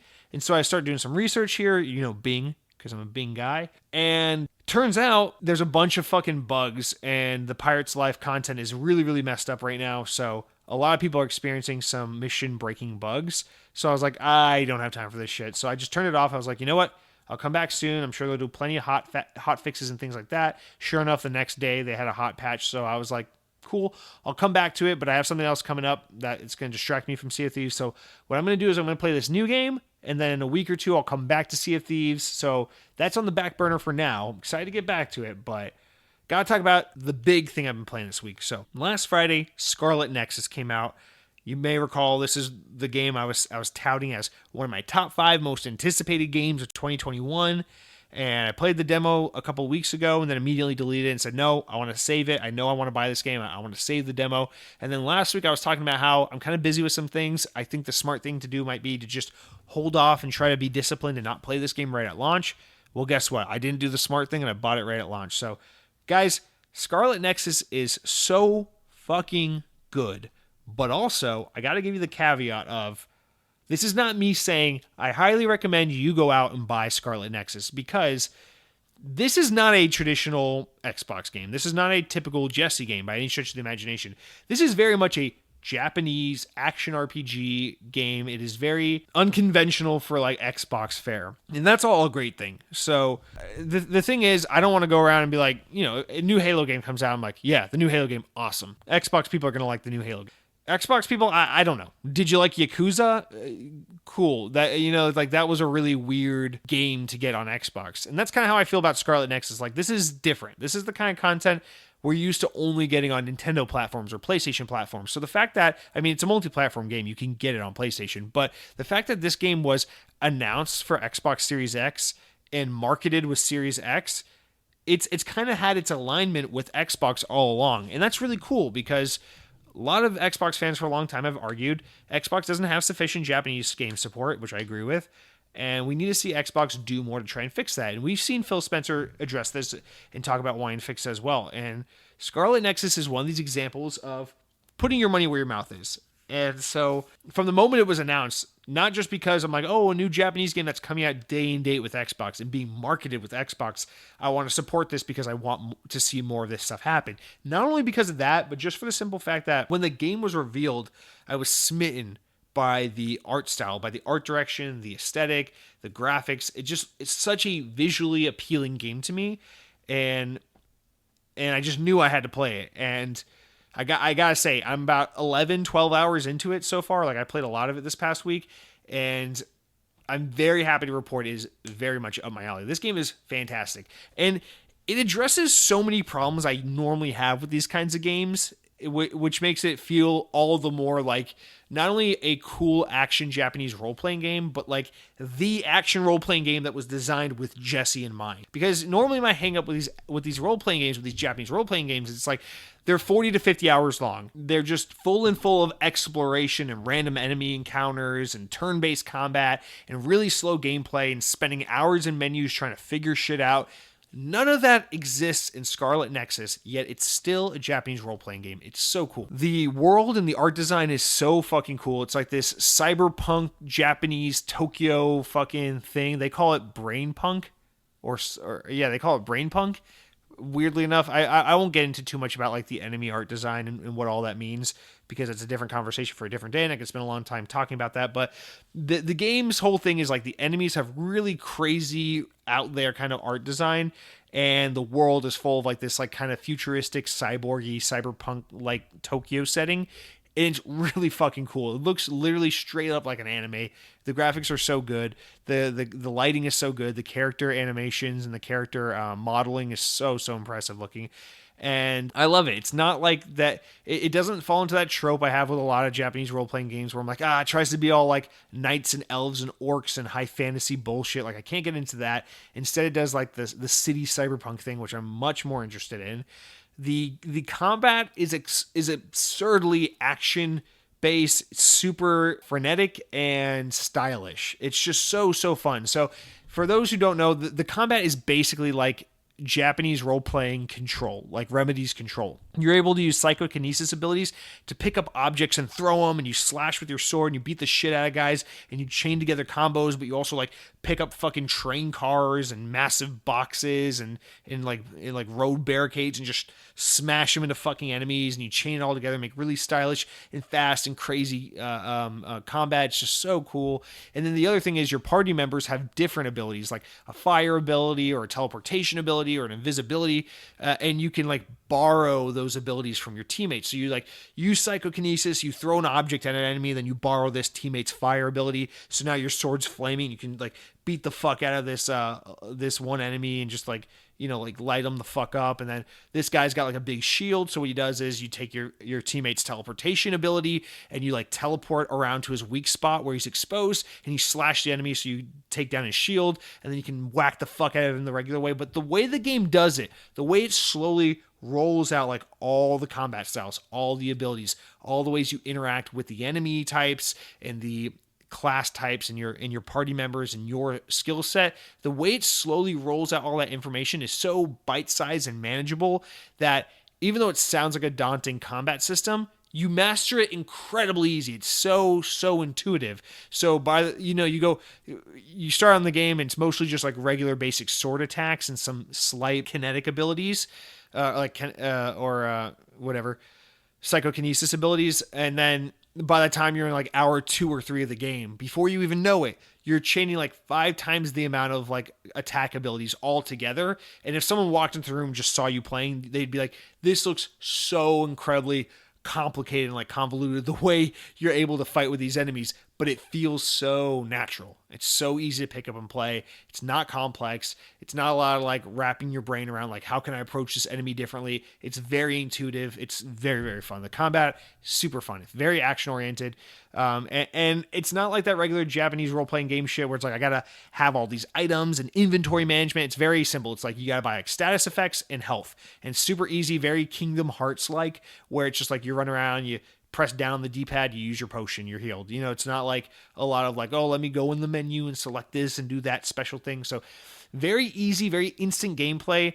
And the other thing I love about it is there's no opportunity in the game for it to like for you to get lost. It's not like a big open world where you explore, you talk to townsfolk to figure out where this person's hiding so you can get your next mission from them, but they need this object and you got to use the special flute to move the Snorlax. None of that bullshit. It's just very straightforward, almost level based, where it's just like, oh, let's go to this area for this and speak with so-and-so. Like the game tells you where to go, very linear. So you go to your map and you can either run to the place or you can just fast travel to the place, cutscene, funnels you through this mission. Very, very straightforward gameplay, very linear based. So I love that the game respects your time by cutting down all the bullshit, long-winded shit that these games usually have, and just by being a very direct, action-packed, very heavy story-oriented game.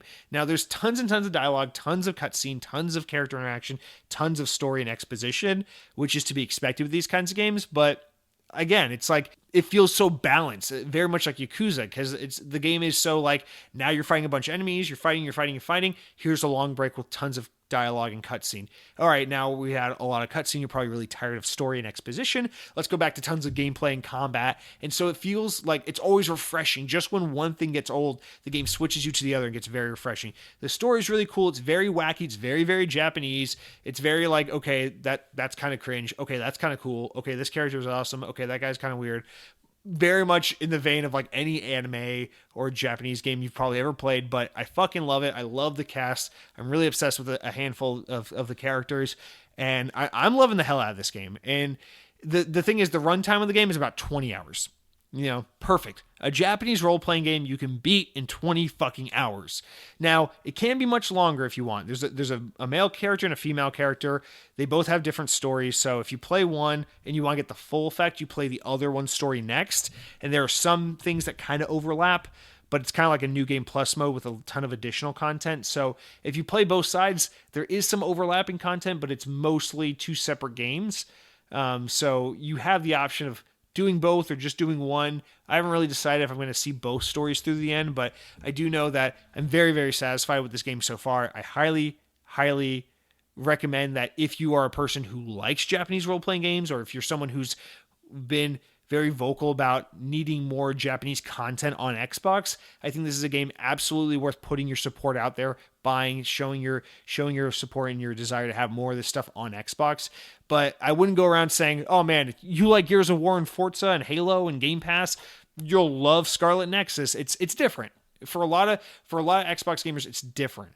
And we don't see enough of this. This game is Bandai Namco game, actually made by a lot of old Tales of franchise developers, Bandai Namco's popular RPG series, and they kind of have a history with Xbox, right? Because Tales of Vesperia on Xbox 360 was actually an Xbox 360 exclusive for a couple of years before it ever came to PlayStation and other consoles. So it's cool to see Bandai Namco working with Xbox and showing some support.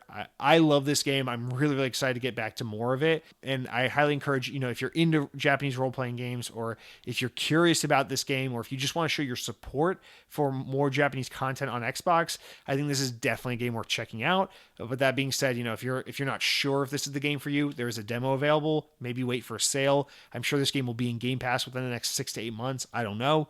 But I am very happy to have spent $60 on it and to show my support. I love this game. And honestly, so far, I said Outriders was my game of the year so far. I think this might be my game of the year so far. Probably is. Obviously, when Halo comes out, it's a different story. But for now, this is probably my game of the year. It's very, very good stuff. So that's what I've been playing. And with that out of the way, guys, let's finally jump into the news.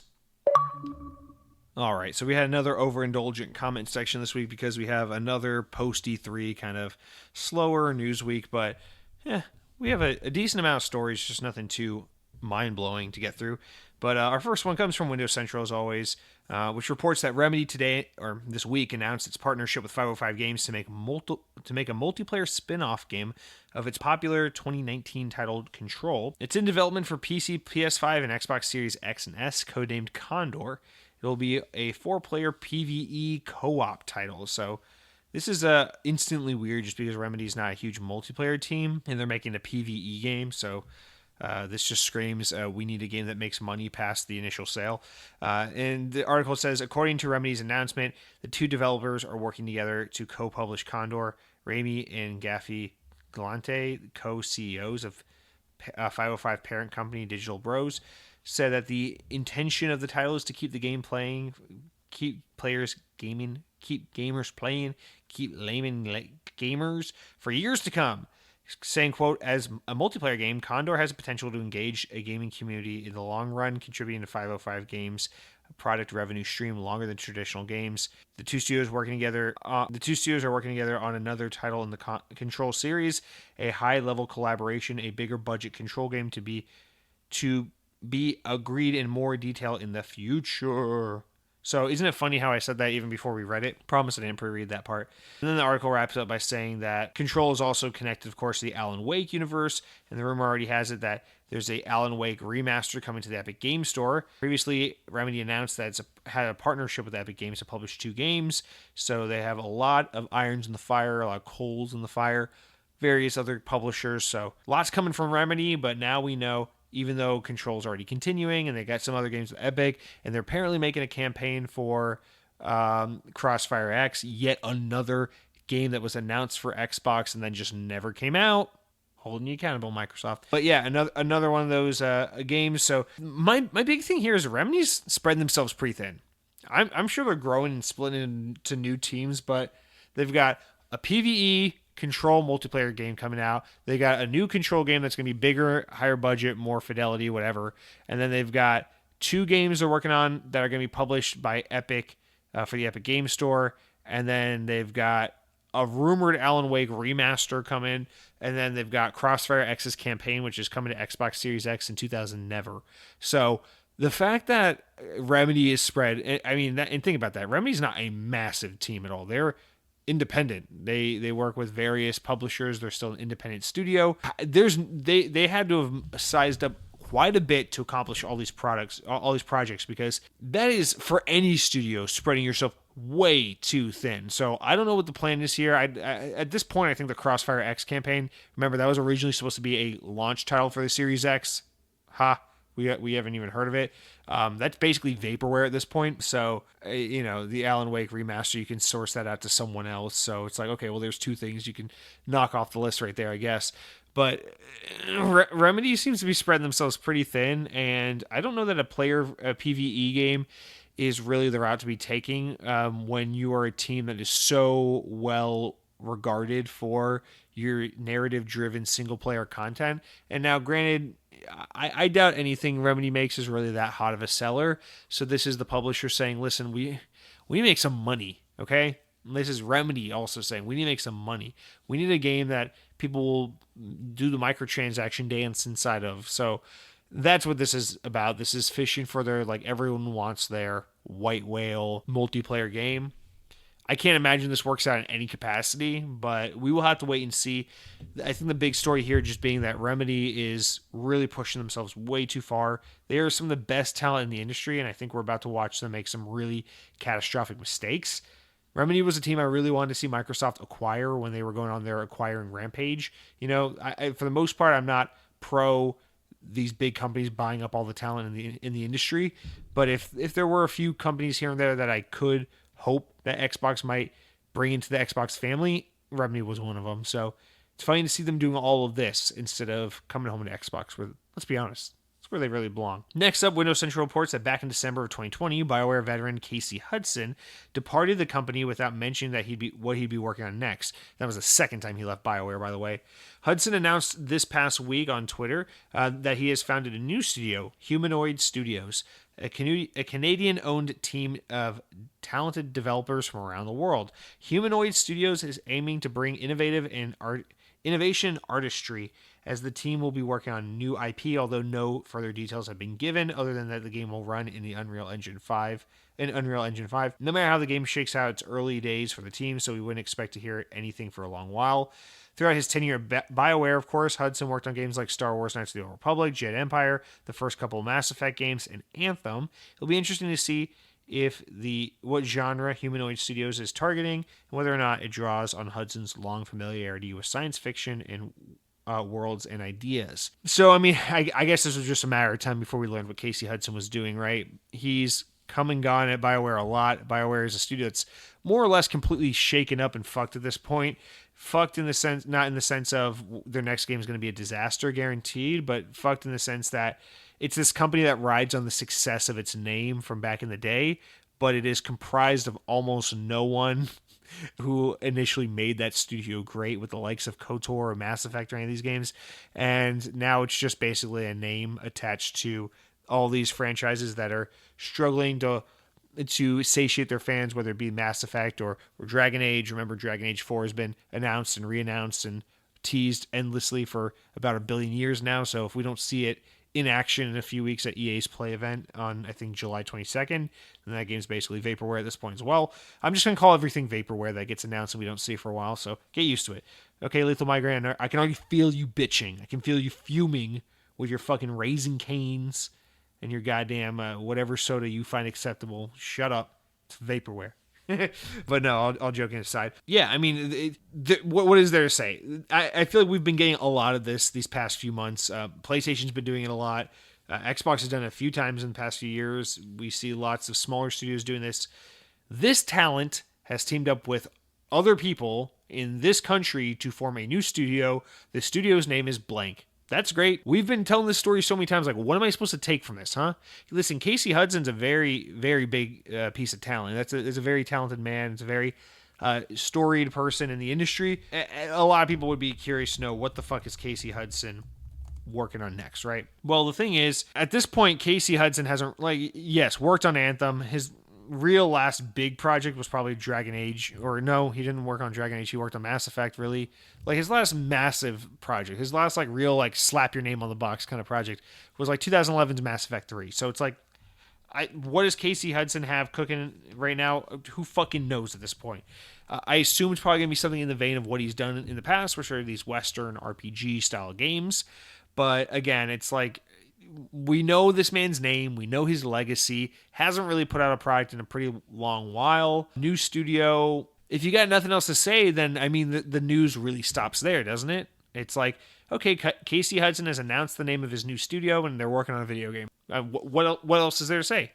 All the IP he worked on are back with EA, so it's something new. He's worked almost predominantly on these Western open RPG games, so they're probably making one of those. And he does a lot of sci-fi stuff, so it could be sci-fi. I don't know. What do you want to see from Casey Hudson at this point? At this point, that core talent at BioWare that's responsible for all these games people are so nostalgic for, they're so spread out that just because Casey Hudson has a new team doesn't guarantee that this next thing is going to be something you'll love the way you loved BioWare's Mass Effect or Knights of the Old Republic. So I don't know. Casey Hudson, new studio. It's a big story, but there's not much to dissect. I guess that's all there is to it, right? Next up, Windows Central also reports, we're pulling from our guys at Windows Central. We love them. That Silent Hill fans. Now, this is kind of a more interesting story. Silent Hill fans once again awoke from a long hibernation this past week to discuss the future of the franchise after Konami once again teased the fans only to announce a limited edition skateboard. Fandom was understandably in a frenzy. Ramped up on discussion about Silent Hill stems from a new news that Bloober Team has entered into a partnership with Konami, reportedly, that is the factual news. Now, the goal is to share information about technology, but more importantly, they'll be developing a joint projects. Considering Bloober Team's outward love for Silent Hill, which they've been outspoken about, and the fact that the franchise has been absent, especially since 2014's now canceled PT game, many people have jumped immediately to the idea that Bloober Team could be working on the next Silent Hill project, as they are a horror game developer. So the news came to discussion whether Bloober Team was right for the job after this kind of news was announced. With their most recent project, the limited time exclusive on Xbox Series X, the Medium, which recently came out, kind of failing to exceed expectations for many people, kind of falling into that middling territory in terms of reception. Game took a lot of inspiration, of course, from games like Silent Hill, but received mixed reviews due to its just kind of polarized, due to its just kind of general, uninspired, kind of middle of the road, whatever. That's not really my take. That's kind of just the general take. I never finished the Medium. It was cool. It was fun, but it never like blew me away. However, the idea that Bloober Team is possibly working on a new Silent Hill is one that a lot of people have been rumoring about for a while. So it is possible, especially considering that Konami has been developing 2 Silent Hill projects: a soft reboot and an episodic adventure. Those are the rumors. Rather, is that there's a episodic adventure and a reboot. So anyway, we'll just leave it at that. Actually, GamesIndustry.biz was kind of talking about this as well, talking about Bloober Team CEO talking with Konami about working on a new horror franchise. The story here, the real story here, is that, and this kind of extends out into PlayStation news if you really want to take it to the nth degree, which is that yes, Bloober Team is this kind of like middle of the road, almost double A tier if you really want to think about it that way, kind of horror developer that makes these horror games. It's like some people like the world doesn't get lit on fire over them. They're fine. They're fun. But they're not like revolutionary. They're not like Resident Evil or Silent Hill caliber. They're just fun little romps. And so Silent Hill has been absent forever. People have been begging for Silent Hill. For a while there, we knew that Kojima and Guillermo del Toro were supposed to be working on a Silent Hill reboot. They made that playable trailer that people really loved and were hyped about, and then the game got canceled, and the relationship between Konami and Kojima went south. And so for a long time now, basically the whole past generation of consoles, the conversation about Silent Hill is like, where is this franchise? Bring it back. We want this shit. You hyped this up with this Kojima game, and then it never came to fruition. And so there's been a lot of animosity towards Konami for a lot of reasons, including Metal Gear Solid, but also especially because of Silent Hill.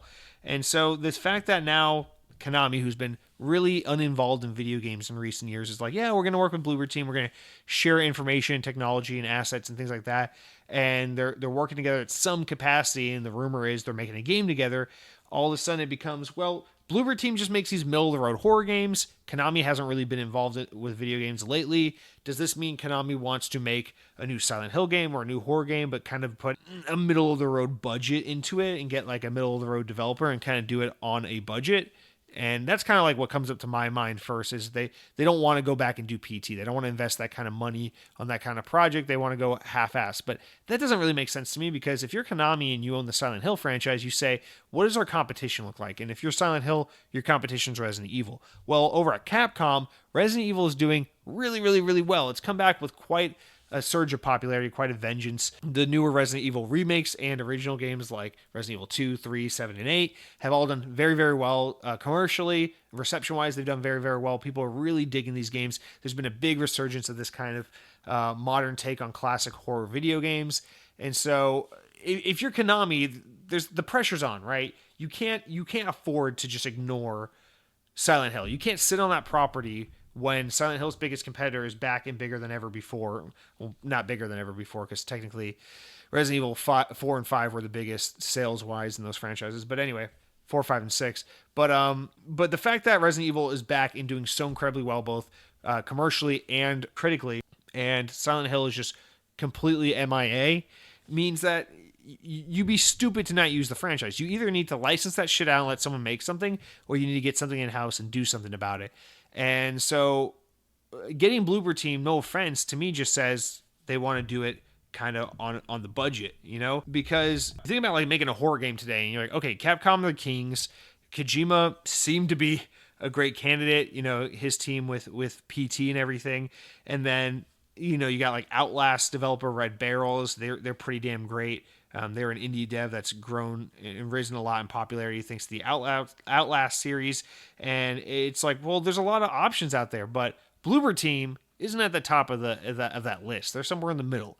So the fact that they're working with them, it's like, at this point, it's like, you're either working with Bloober Team on Silent Hill or you're pissing everyone off. Either way, Konami can't win here, because everyone's going to be fucking mad, because everyone wants Silent Hill. And if you're working with a horror developer on something that's not Silent Hill, you're begging for it. So whatever that game is that isn't Silent Hill, that game's fucked just because people are now mad at you that it's not Silent Hill. But if it is Silent Hill, people are mad at you because why Bloober Team? You know, how are they going to be the ones to pull it off when there's so many other teams that are more equipped to do it, so many other teams that people wanted to have do it instead? So lots going on there. And then also in the world of PlayStation news, there's been all this bullshit going on with this apparently like Silent Hill Sony game that's coming out with this no-name developer and all this teasing that's going around suggesting that possibly Hideo Kojima is working on a Silent Hill game and that the relationship between him and Konami has been patched up to some extent, and that Sony will be publishing it but licensing the IP from Konami and having Kojima Productions work on the game. So there's all those rumors too that kind of conflict with this. So now it's just this hodgepodge of like, what is actually going on? Is Konami just licensing out the IP and saying Bloober Team can work on a Silent Hill game and Sony can work on a Silent Hill game? And maybe they're taking a Disney approach and they're just sharing the wealth with all their friends. Whoever gives us the licensing fee can make a game of this franchise. We don't give a shit. Maybe that's what's happening. But either way, on all sides, unless at the end of the day what we get is a Hideo Kojima made Silent Hill game, I think everyone's going to be pissed off. So Konami's really backed into a corner here, and poor Bloober Team, they're kind of in over their heads with this one. But I listen, I would love to see them be the underdogs here, come out ahead, and make a Silent Hill game that shuts everyone up and makes them think totally differently of Bloober Team going forward. But I just don't see that being the case, and this is a pretty big property to entrust with such an otherwise unproven developer. And so that's the big gist with that one. And then our last story, like I said, slow news week. Still coming off that E3 lull. So our last news story of the week, coming again from Windows Central. One of Xbox One's standout launch titles, of course, was Killer Instinct, the free-to-play fighting game based on the classic Rare franchise of the 90s. Killer Instinct, the classic combo-heavy fighter, ran for 3 seasons during the Xbox One generation, including characters from other Xbox franchises like Arbiter from Halo and Ram from Gears of War. Killer Instinct didn't enjoy the same traction as some of its contemporaries, but it had a passionate community stewarded by popular streamers and fighters. According to Xbox lead Phil Spencer, however, the game has not been laying fallow due to a lack of desire for the franchise, saying, quote, "There are so many good games in our catalog that we'd love to visit. No response. The response when we did Killer Instinct at launch of Xbox One was fantastic. Not everybody inside the organization saw what the game could become. I will just say Matt Booty and I have discussed many times Killer Instinct and where we would like to see that go. And it's not out of our minds. It might be out of our minds, but it's not out of our hearts. And in our minds that we want to continue to do something with the franchise. It's about finding the right team and the right opportunity. It is not due to any kind of lack of desire or love, because we love the franchise and the community response." In a previous comment, Spencer jokes about Mortal Kombat lead Ed Boon and about his possible insertion of the Killer Instinct franchise or Mortal Kombat crossover with it. Of course, a lot of people are rumoring with WB Games looking to get out of gaming for Microsoft to come in grab Ed Boon and to do a Mortal Kombat Killer Instinct type game. Although, that's all just speculation. Now, this one, again, not much to say. This is basically Phil Spencer's way of just saying, yeah, we're not actively working on Killer Instinct, but we also want to see it come back in some way.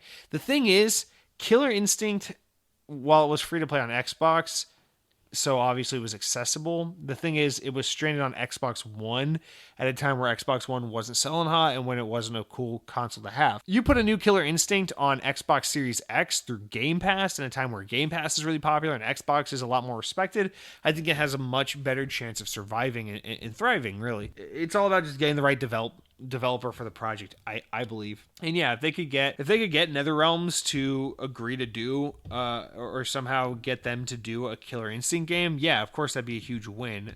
But at the same time, I feel like that also just kind of neglects what makes Killer Instinct unique by just trying to make it into its competitor. So I don't know. I'm always of the mind that I like to see Microsoft try to build internal new teams. It'd be cool to see them try to build some small scale in-house just fighting team, kind of akin to like what World's End or World's Edge or whatever does with the Age of Empires franchise. Just find some build some in-house team that's not necessarily like a big game studio, but just a team dedicated to building and supporting a fighting game as a service kind of deal. I think that'd be cool. But yeah, again, this isn't like a, oh man, new Killer Instinct announced, or like, oh, it's just a matter of time before this happens. This is really more of just another one of those stories where it's like Phil Spencer said something in passing. It was a little nugget of information. Everyone was like, oh, cool, cool, cool. So do I think Killer Instinct will come back in the future? Yes. Do I think it's anything imminent? No. Do I think it's anything that we should get our hopes up about today? No. Do I think the whole getting NetherRealm and Ed Boon to do, a Killer Instinct game is imminent or is highly plausible? No.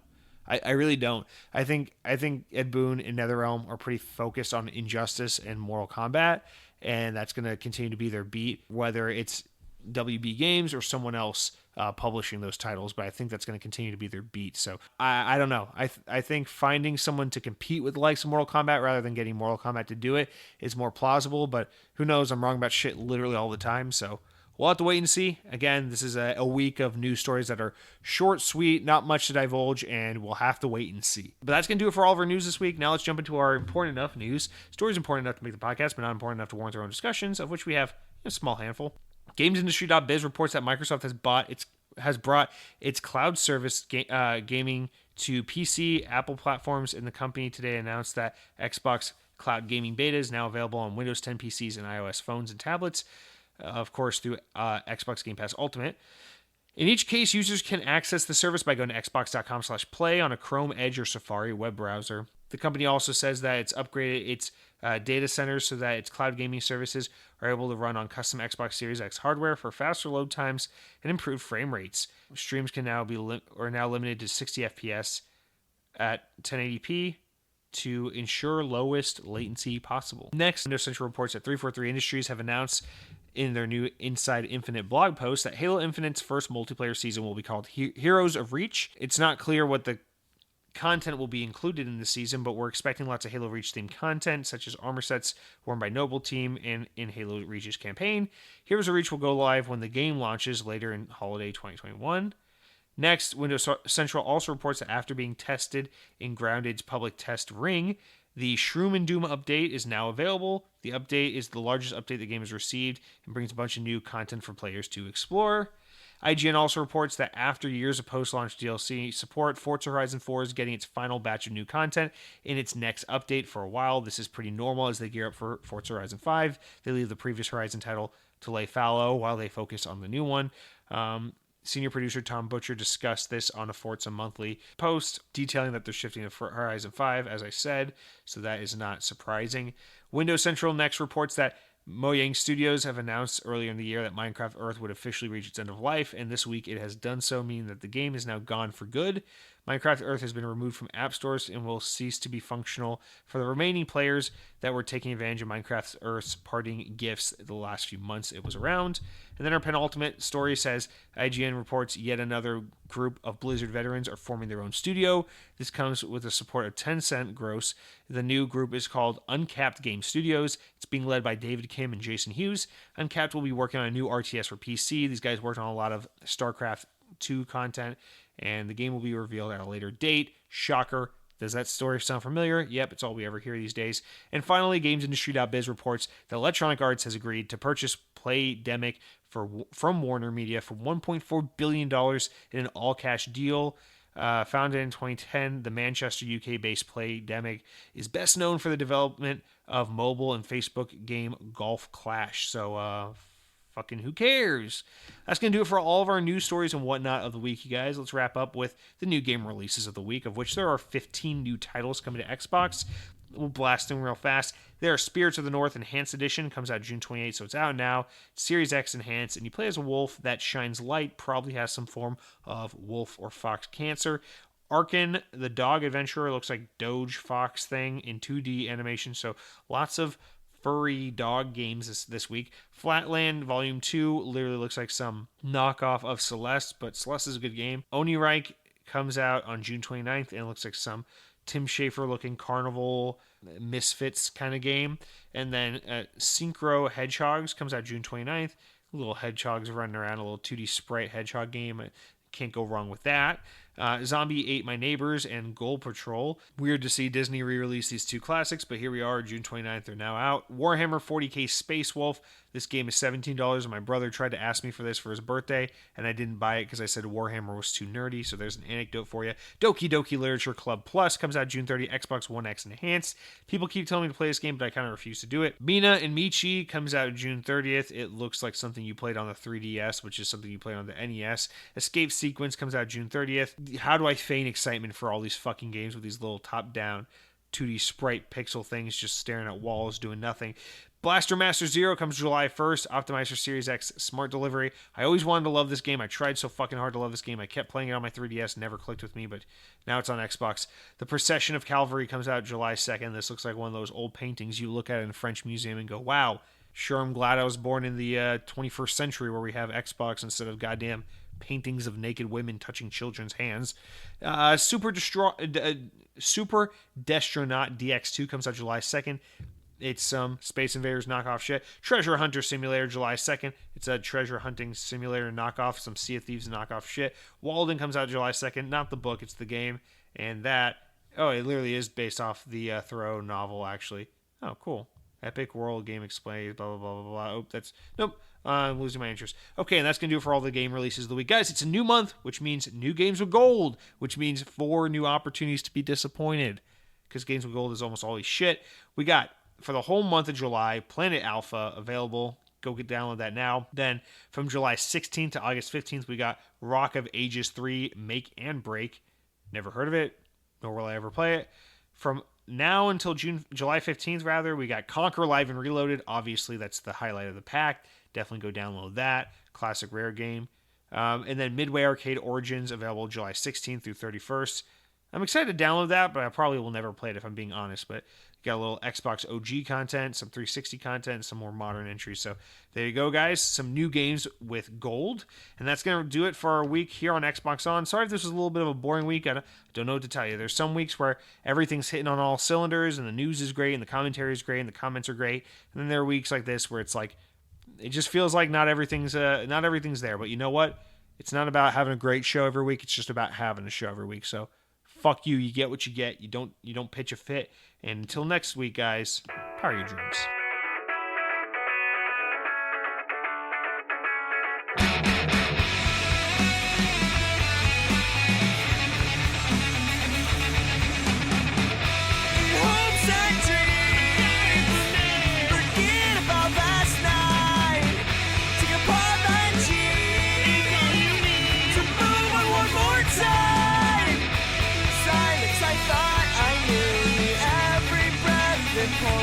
Out of your eyes.